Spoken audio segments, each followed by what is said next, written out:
और शरद राव जी ने तो अभी एक बयान भी दिया कि भाई मैं सुधारों के पक्ष में हूं। ठीक है, पद्धति के संबंध में उनके मन में सवाल है, लेकिन सुधारों का विरोध नहीं किया है। और इसलिए मैं समझता हूं कि हमें इस विषय में हमारे साथी श्रीमान सिंधिया जी ने बहुत ही अच्छे ढंग से कई पहलुओं पर इस कानून को लेकर के यहाँ पर ये सारी बातें पिछले 2 दशक से लगातार चल रही है, हर फोरम में चली है। ऐसा नहीं है कि कोई हमारे आने के बाद में हर ने कहा है और हर एक को लगा कि अब समय आ गया, हो जाए, अब समय आ गया। ये ठीक है, फुट स्टॉप कॉमा कोई इधर उधर हो सकता है, कोई ये दावा नहीं कर सकता है कि भाई हमारे समय की सोच बहुत ही बढ़िया थी। मैं भी दावा नहीं कर सकता हूं कि हमारे समय की सोच बढ़िया है, 10 साल के बाद कोई नई सोच आ ही नहीं सकती। ऐसा नहीं होता है जी। ये समाज जीवन परिवर्तनशील होता है। आज के समय हमें जो ठीक लगा चलो चले, आगे सुधार करेंगे, नई चीजों को जोड़ेंगे।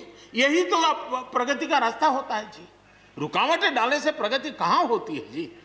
धन्यवाद कि आपने मुझे एक मौका दिया राष्ट्रपति जी के अभिभाषण पर अपनी भावनाओं को व्यक्त करने के लिए। 2020 सभापति महोदय पूरे विश्व के लिए एक चुनौतीपूर्ण साल रहा है, जिसमें हमने कई उतार चढ़ाव, कई निराशा और बुलंद हौसला, दुख, खुशी की भावनाओं का अनुभव किया। लेकिन आज ठीक 1 साल बाद तेजी से गिरते हुए कोरोना की संक्रमितों के आंकड़ों को देखकर देश में एक नई उमंग और एक नई जोश भर के आ चुकी है।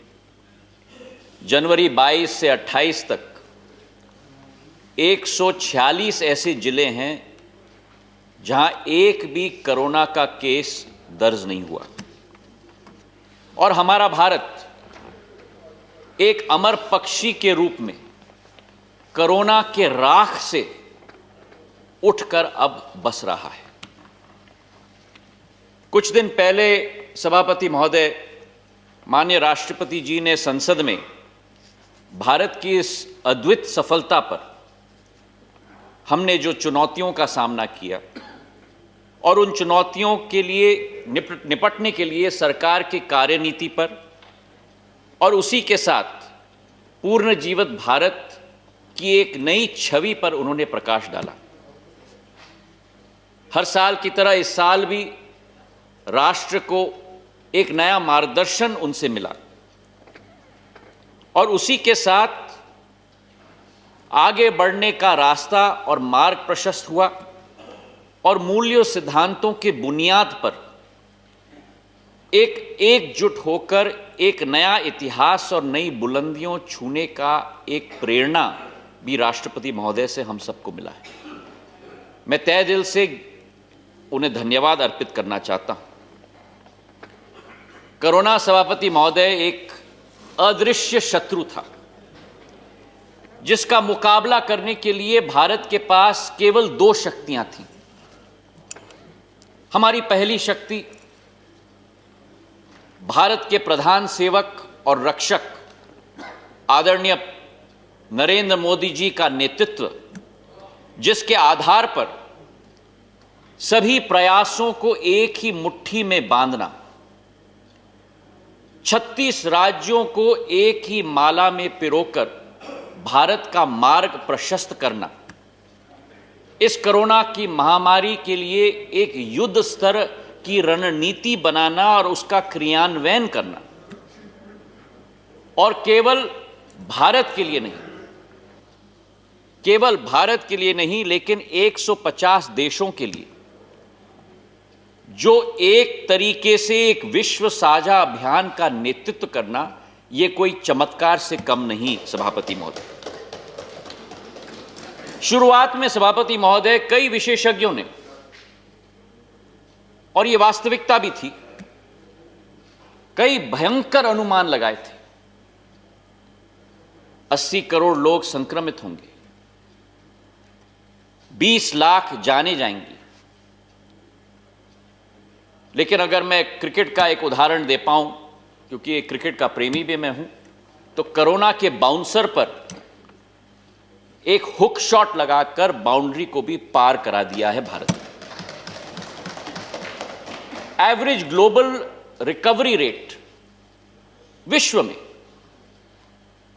70% है, लेकिन भारत की रिकवरी रेट 97% है, जो विश्व से सबसे बड़ा आंकड़ा है सभापति महोदय। और इसी के साथ वो दूसरा वेव भारत को छू भी नहीं सक पाया, और उसके पीछे कारण यह था कि नेतृत्व ने सही समय पर सही निर्णय लिया। विदेशी नागरिकों के वीजाओं को हमने निलंबित की, स्फूर्ति से हमने लॉकडाउन लागू किया ताकि 37 लाख जानें बच पाएं। और उसी के साथ जो प्रधानमंत्री जी ने कहा था कि जान है तो जहां है, और इसलिए महासंकट की वित्तीय बोझ की चिंता न करते हुए, चाहे नौजवान हो, किसान हो, युवा हो, शोषित हो, पीड़ित हो, वंचित हो, उन सब के लिए आर्थिक मार से बचाने के लिए सीधा उनके अकाउंट के अंदर राशि पहुंचाने की प्रक्रिया शुरू कर दी।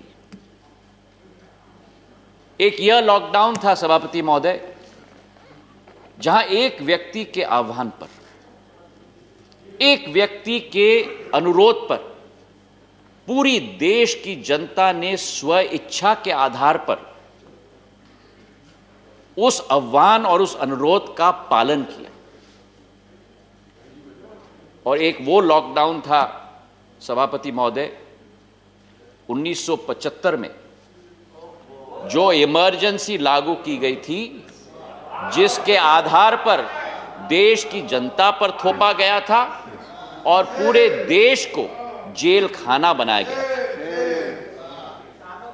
और ये बात सभापति महोदय, जितना मैं यहां खड़े होकर कह रहा हूं, उतना मैं वहां खड़े होकर भी कहता था। सत्य सत्य होता है और उसके पीछे ना आपको छुपना चाहिए और ना देश की जनता कभी भी छुपेगी। विषय यह है सभापति महोदय कि कोरोना के समय में भारत पीपीई किट कभी नहीं बना पाती थी, और 60 दिन के अंदर हमने केवल पीपीई किट का उत्पादन नहीं किया, लेकिन उसके अलावा आज विश्व का द्वितीय उत्पादक देश भारत बन गया है पीपीई किट का। आज भारत में वेंटिलेटर्स का उत्पादन हो रहा है। वैक्सीन बनाने के लिए विश्व में 10 साल लगते थे, लेकिन आज भारत के हमारे वैज्ञानिक, हमारे विशेषज्ञों ने 1 साल के अंदर देसी वैक्सीन बनाकर भारत का नाम पूरे विश्व में उजागर किया है।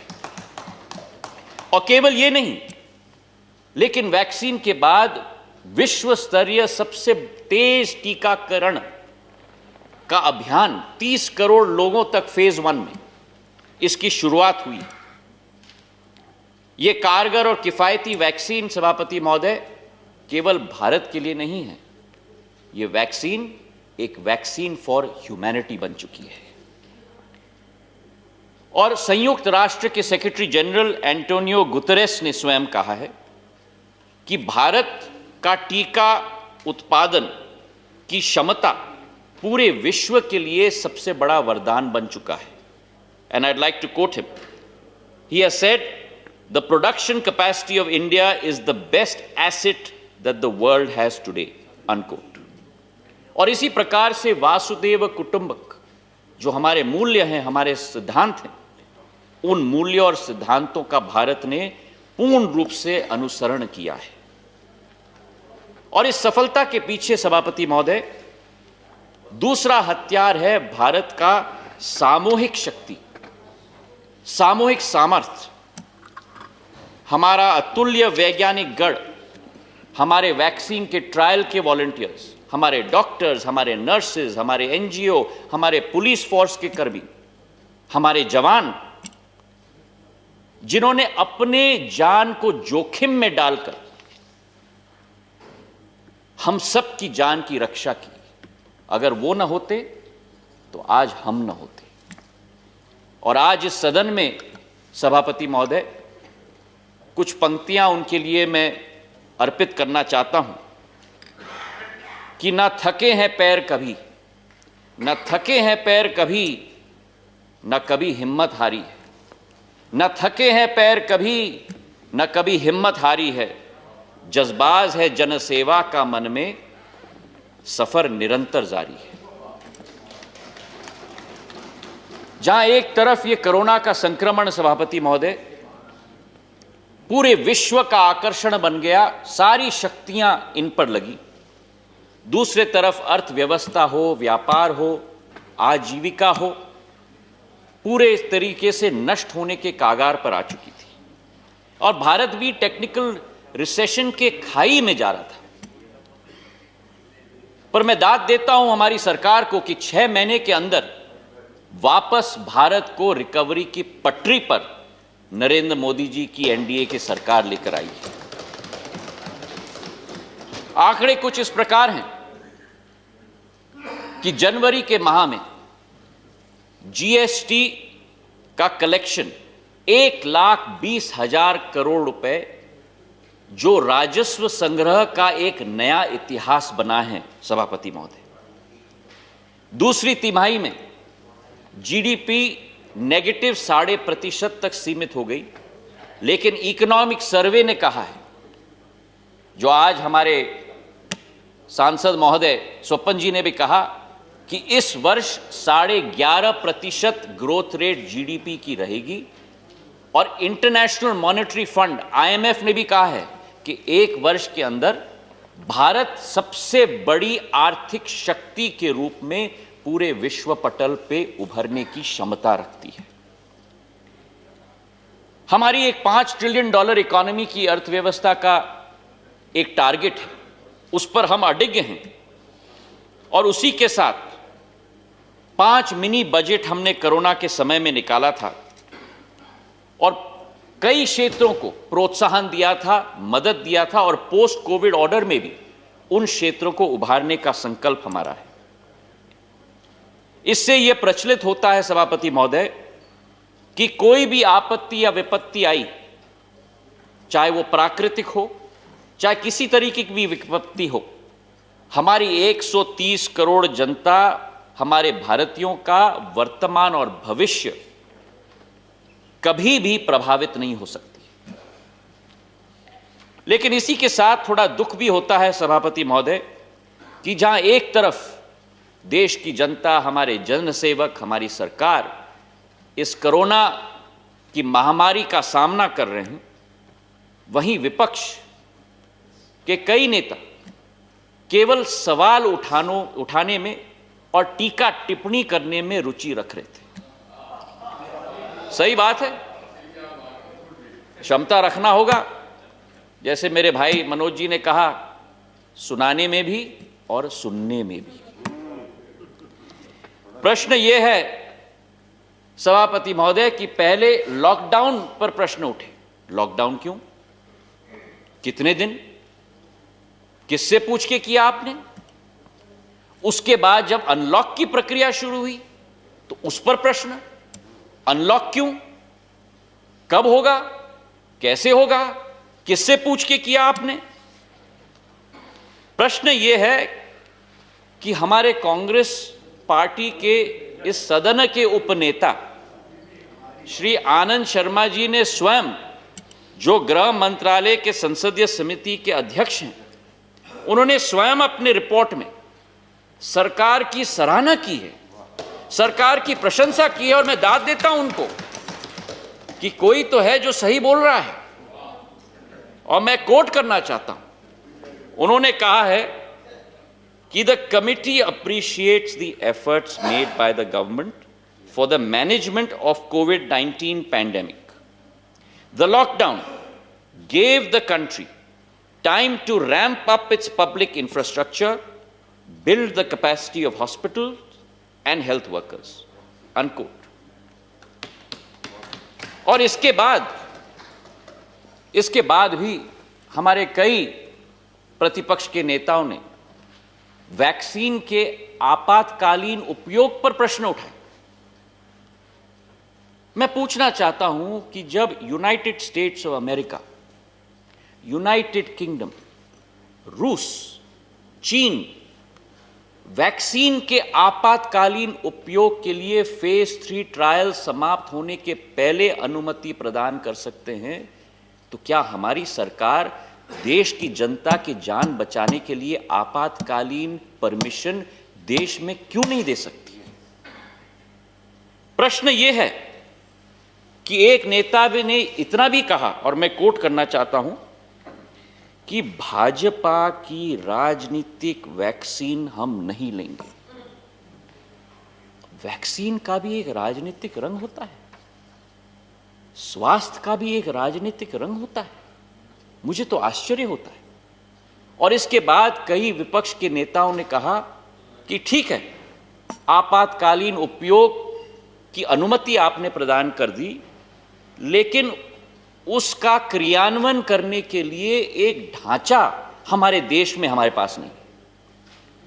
तो मैं बड़े विनम्र पूर्वक यह प्रश्न पूछना चाहता हूं कि जब यूपीए सरकार थी, जो स्वास्थ्य का बजट था 5 सालों का, सभापति महोदय 1 साल का नहीं, 5 सालों का 1,44,000 करोड़, उन 5 सालों में यह बजट को भी पूरी तरह से खर्चा नहीं किया, केवल 1,26,000 करोड़ रुपए खर्चा किया, मतलब 15% कम। और आज ढांचे की बात की जा रही, 2013 में तो 18% अंडर यूटिलाइजेशन रहा। और वहीं प्रधानमंत्री नरेंद्र मोदी जी की एनडीए की सरकार में 4 साल में हर साल जो बजट का आवंटन रहा, जो कई गुना ज्यादा, उस बजट के आवंटन से 2 से 9% ज्यादा खर्च हर साल स्वास्थ्य के क्षेत्र में किया।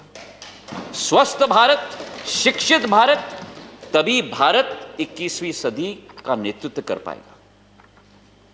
और इसी के साथ मैं कहना चाहता हूं कि यह कहानी यहां नहीं रुकती। इस साल के बजट में मैं वित्त मंत्री जी को, स्वास्थ्य मंत्री जी को, प्रधानमंत्री जी को धन्यवाद अर्पित करना चाहता हूं। इस साल के बजट में सभापति महोदय, आपको भी आश्चर्य होगा कि 5 साल के यूपीए सरकार का स्वास्थ्य बजट 1,75,000 करोड़ 5 साल, और 1 साल का एनडीए सरकार का स्वास्थ्य बजट इस वर्ष का 2,23,000 करोड़ सभापति महोदय, और पिछले वर्ष से 137% वृद्धि। 22 नए एम्स बनने जा रहे हैं। प्रधानमंत्री जन आरोग्य योजना के तहत 1.5 करोड़ लोगों को 5 लाख रुपए तक का मुफ्त इलाज मिला है। स्वस्थ भारत, आयुष्मान भारत, फिट इंडिया, यह केवल मुहिम नहीं है सभापति महोदय, यह आने वाले समय में भारत की स्वास्थ्य प्रणाली को तैयार और असरदार बनाने के यंत्र है। सभापति महोदय, एक विषय पूरे भारत में आज चिंता का विषय बना है। इसमें कोई दो राय नहीं कि किसान भारत के विकास की रीढ़ की हड्डी है। किसान को हम अन्नदाता कहते हैं, क्योंकि किसान अपना पेट नहीं भरता, किसान अपने गांव का पेट नहीं भरता, किसान अपने जिले का पेट नहीं भरता, लेकिन आज किसान पूरे विश्व का पेट भरता है। और इसी सोच और विचार के साथ सभापति महोदय, हमारी सरकार ने ये 3 कृषि कानून हम लेके आए हैं, ताकि कृषि के क्षेत्र में नया विकास हो, नई प्रगति हो। सोच और विचारधारा है कि जो राजनीतिक आजादी हमें मिली थी 70 साल पूर्व, लेकिन 70 साल से जब तक किसान बेड़ियों में जकड़ा गया है, उन बेड़ियों को तोड़कर किसान को विकास और प्रगति के रास्ते पर प्रशस्त करना, ये एनडीए सरकार, प्रधानमंत्री जी के नेतृत्व में हमारा संकल्प है। किसान का आय दुगना हो, किसान को स्वतंत्रता मिले कि वो अपना उत्पादन देश में कहीं भी बेच पाए। एक ही जगह तक वो किसान सीमित क्यों हो? और इसलिए ये कानून लाए गए और जरूर संवाद होना चाहिए। जैसे मेरे भाई मनोज जी ने कहा, 11 बार सरकार ने संवाद की है। जब डेडलॉक हुआ है तब सरकार ने यह भी कहा है कि तीनों कानून को हम 18 महीनों के लिए स्थगित करेंगे। लेकिन इस बात का मुझे आश्चर्य है कि जिन लोगों ने ऐसे ही कानून की वकालत की थी, आज वो क्या कह रहे हैं। 2019 का अगर हम कांग्रेस पार्टी का चुनाव घोषणा पत्र पढ़ें सभापति महोदय, और आपके समस्त में रखना चाहता हूं,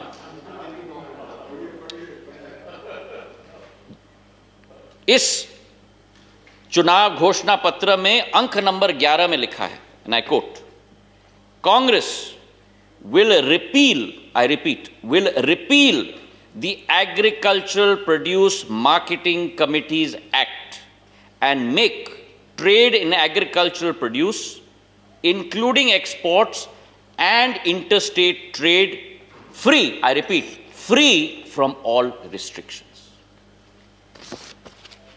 उस समय के हमारे कृषि मंत्री जी,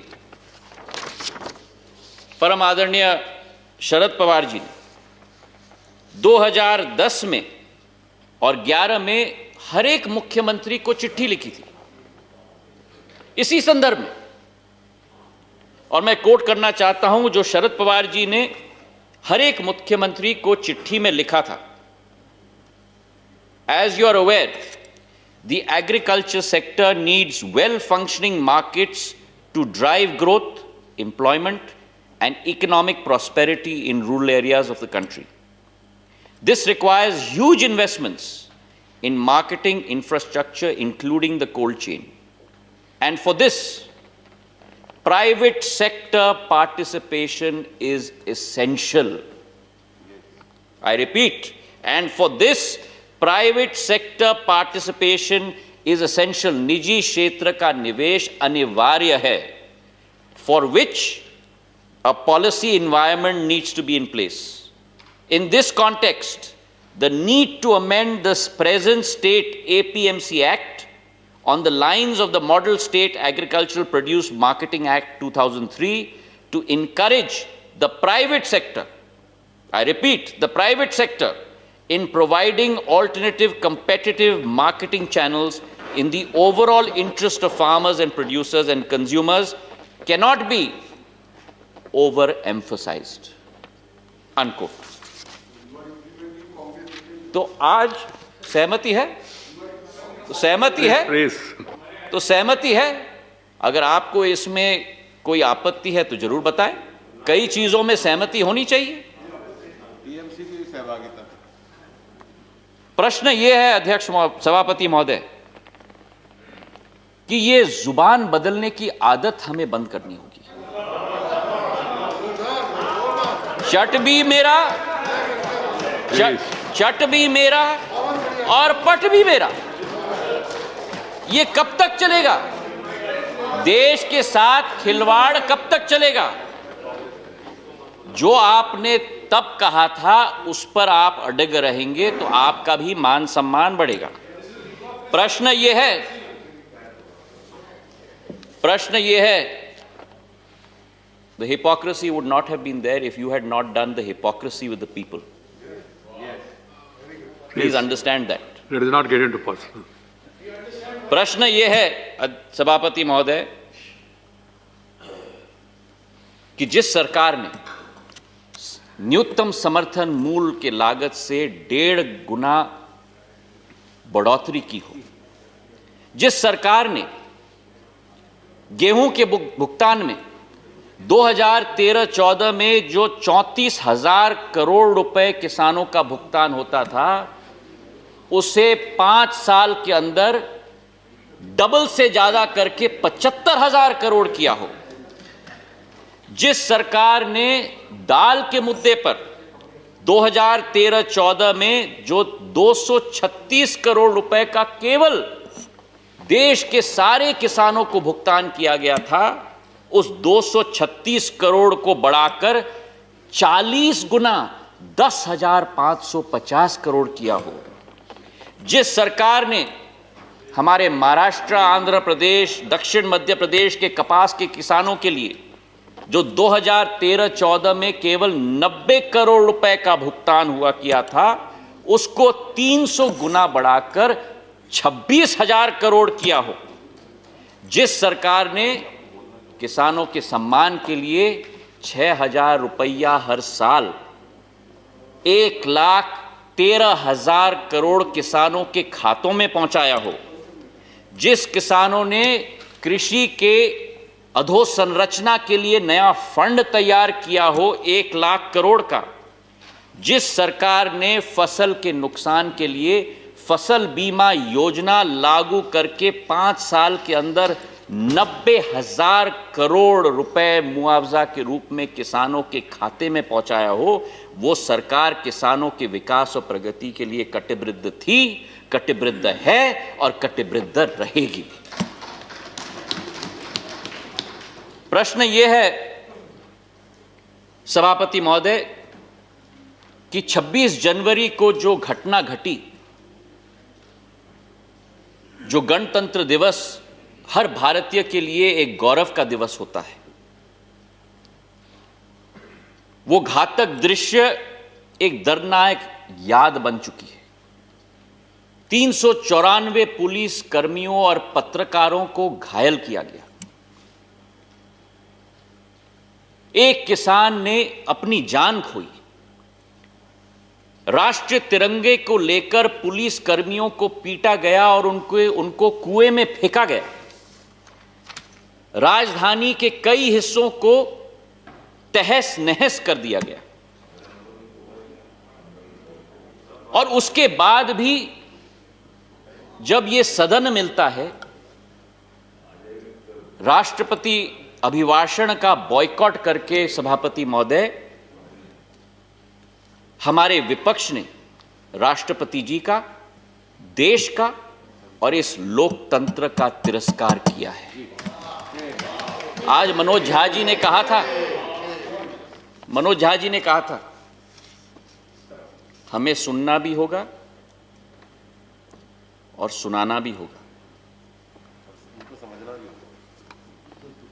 सुनाने के लिए तो आप आ गए, लेकिन सुनने के लिए आप नहीं आए थे। कथनी और करनी में अंतर नहीं होना चाहिए सभापति महोदय। मैं राष्ट्रपति जी के अभिभाषण की बात कर रहा था। एक तरफ सभापति महोदय जहां पूरा विश्व कोरोना के संकट से जूझ रहा था, विकास के एजेंडा को दरकिनार करके पूरा विश्व इस महामारी और प्रलय का सामना कर रहा था, सारे संसाधन झोंक दिए। भारत में एक कर्मरत प्रधान सेवक ने, जिनका नारा पार्टी का नारा था सबका साथ और सबका विकास, उस संकट को सुधारने के लिए केवल कार्य नहीं किए, लेकिन उस समय में अवसर भी ढूंढ लिए। एक सपना था हमारे पूर्वजों का, आजाद भारत का, स्वराज का, और आज एक सपना है भारत का, एक आत्मनिर्भर भारत का, जो देश को विश्व पटल पर उजागर करने का सपना है। हमारे महाभारत में लिखा गया है, अपि शक्कम पंचान्ये सुखम वही मग्य वनग्रे अरिजतम स्वैन वीरण नव पश्चिते कंचन। और इसका सार है सभापति महोदय कि किसी दूसरे पर बोझ बनने के बजाय अपनी मेहनत से कमाया गया फल कई ज्यादा सुखदायी होता है। और यह तभी मुमकिन होता है जब कतार में खड़ा हुआ आखिरी व्यक्ति भी हमारे भारत में आत्मनिर्भर बन पाए। और आत्मनिर्भर भारत की आत्मा किसान, युवा, आम जनता के साथ जुड़ी हुई है। और इसलिए इस महाप्रलय के समय में गरीब कल्याण रोजगार योजना के तहत 2,76,000 करोड़ योजना का क्रियान्वयन हमारी सरकार ने किया। ज्योतिरादित्य जी, अपना पार्टी ने आपको जो समय दिया वो समाप्त हो रहे। 5 मिनट सर। ठीक है, right. 80 crore. Your party has got time. They have agreed 5 more minutes, please. Thank you sir, thank you. I will not take more than 5 minutes. 80 crore गरीबों को 8 महीने तक निशुल्क राशन प्रदान किया। One nation one ration card का एक नया इतिहास रचा। उज्ज्वला योजना के तहत 14 करोड़ गैस सिलेंडर्स महिलाओं को पहुंचाई मुफ्त में। और इसके पीछे कारण क्या सभापति महोदय? इसके पीछे कारण यह कि सरकार का लक्ष्य अंत्योदय, सरकार का प्रण अंत्योदय और सरकार का पथ अंत्योदय। शिक्षा एक ऐसी प्रणाली है सभापति महोदय जिसके आधार पर हम अपने मानव संसाधन को मानव पूंजी में हम परिवर्तित कर सकते हैं। नई शिक्षा प्रणाली हम लेके आए हैं 34 साल बाद, और उसमें शिक्षा के नए रूप, नए सोच, नए स्किल से एक नया भारत को उभारने की कोशिश हम लोग करेंगे। 2021 का भारत सभापति महोदय 2013 का भारत नहीं। यहां एसएमईज को एमएनसीज में परिवर्तित करने के लिए हर संभव प्रयास किया जाएगा। 20,000 करोड़ का सरल ऋण उन एसएमईज को हमने दिलवाई है। एमएसएमईज की परिभाषा हमने 14 साल बदली है और भारत को एक ग्लोबल मैन्युफैक्चरिंग हब में परिवर्तित करने के लिए उत्पादन आधारित प्रोत्साहन भी हम देने की कोशिश कर रहे हैं। ये वर्ष सभापति महोदय केवल संकट का नहीं, लेकिन सबसे ऐतिहासिक निर्णय और उपलब्धियों के लिए भी जाना जाता है, जिसमें शेष था इंडिया को भारत से जोड़ना, हमारी पुरानी संस्कृति को पुनः जागृत करना और श्री राम जन्मभूमि के भव्य राम मंदिर के भूमि पूजन सिर्फ देश के लिए नहीं लेकिन विश्व के लिए बड़ी उपलब्धि है। प्रधानमंत्री नरेंद्र मोदी जी की जो राष्ट्रीयता की भावना, उनकी औजस्व नेतृत्व का परिणाम है कि अब राम मंदिर का निर्माण नए भारत के निर्माण का प्रतीक बनेगा। और उनके शब्दों में मैं कहना चाहता हूं, उन्होंने कहा था कि राष्ट्र को जोड़ने का, स्व को संस्कार से जोड़ने का कार्य संपन्न होगा। सत्य, अहिंसा, आस्था, वासुदेव कुटुंबक, विविधता में एकता, बलिदान, ये वह मनके हैं हमारे देश के जिसको हजारों साल से सभी भारतीयों ने एक माला में पिरोकर एक नया भारत पुराने मूल्य के अभाव पे खड़ा नहीं हो सकता। हमारा राम मंदिर आधुनिक भारत की मजबूत नींव का प्रतीक होगा, जिसकी विविधता में एकता भी होगी और समता भी।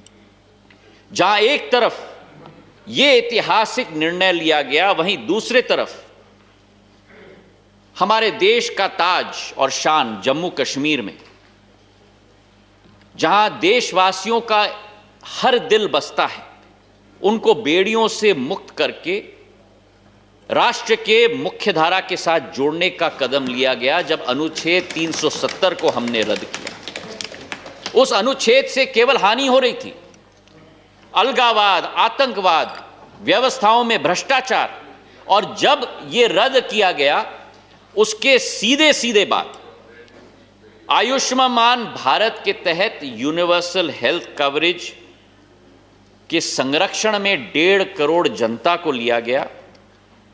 हर एक नागरिक को केंद्र सरकार की बाकी योजनाओं का लाभ भी मिल पाया।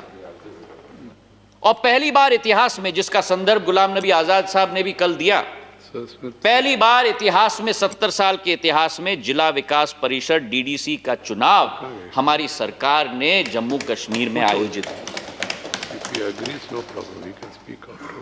सरकारें आई भी और गई भी सभापति महोदय, लेकिन जो सपना सरदार वल्लभ भाई पटेल ने देखा था, जो सपना बाबा साहब अंबेडकर ने देखा था, एक विधान, एक प्रधान और एक निशान का स्वप्न जो डॉक्टर श्यामा प्रसाद मुखर्जी ने देखा था, कश्मीरियत, इंसानियत और जमहूरियत का सपना जो अटल बिहारी वाजपेयी जी ने देखा था, उसे मोदी सरकार ने पूरा करके दिखाया।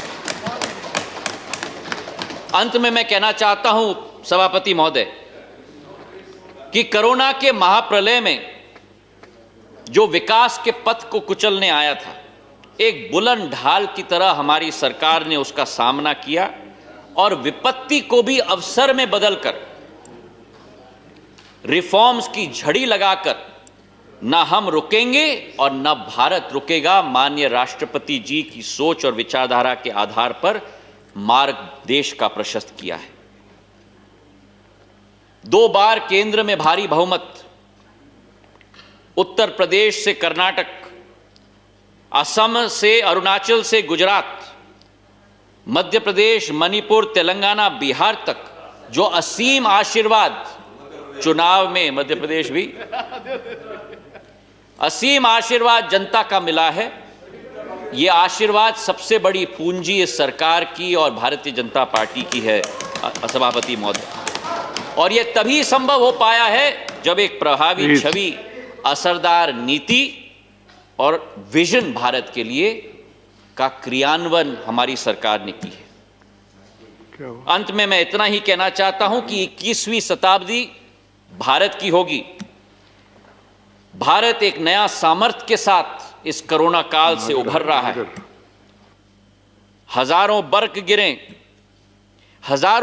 गिरे सभापति महोदय, लाख आंधियां उठें, वो फूल खिल के रहेंगे जो खिलने वाले हैं। धन्यवाद। धन्यवाद जी।